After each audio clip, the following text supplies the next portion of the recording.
Assalamualaikum dan salam sejahtera. Nama saya Nur Atira binti Yusuf. Saya ingin membahas topik tentang isu tidak beretika di tempat kerja.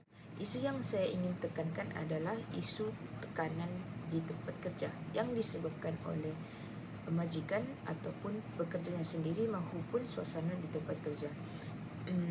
Isu ini seringkali berlaku di mana-mana organisasi yang tidak mementingkan hak asasi pekerja, di mana pekerja dibebani dengan kerja-kerja yang melampaui keupayaan yang dimiliki oleh mereka, dan mereka tidak mendapat hak untuk bercerita tentang masalah mereka, masalah yang dihadapi oleh mereka. Dan hal ini menyebabkan banyak pekerja yang lalai dalam melaksanakan tugas dan tidak fokus kerana tekanan yang diberikan oleh pihak atasan.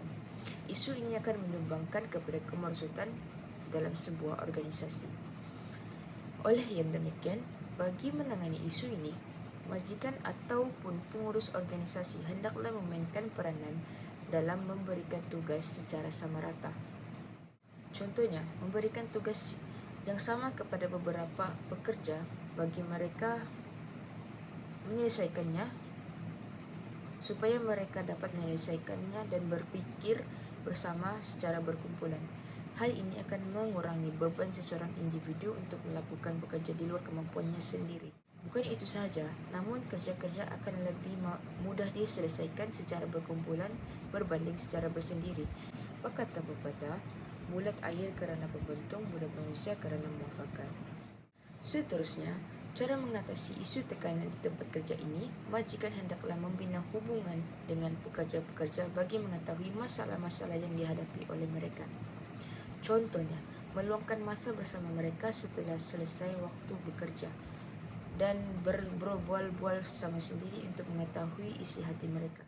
Dengan ini, majikan akan lebih rapat dengan pekerja dan lebih mengetahui masalah yang mereka hadapi, dan sekiranya di antara mereka mempunyai masalah stres yang tidak dapat mereka tangani, hendaklah majikan sebagai ketua memberi nasihat kepada mereka untuk mengambil cuti agar bertemu dengan doktor ataupun konseling bagi sesi konsultasi untuk menangani gejala tekanan, gejala stres. Dengan hal yang demikian, bukan hanya hubungan menjadi erat, malah ia juga baik dalam memupuk semangat pekerja untuk terus kekal aktif dalam menaik tarafkan organisasi. Cara menangani isu ini juga adalah dengan menggalakkan aktiviti fizikal di tempat kerja.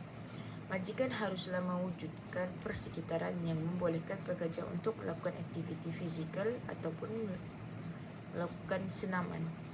Contoh aktiviti-aktiviti yang boleh diatur oleh majikan untuk mengurangkan tekanan di tempat kerja adalah seperti pingpong, papan damak, aerobik, dan catur, permainan catur ataupun dam.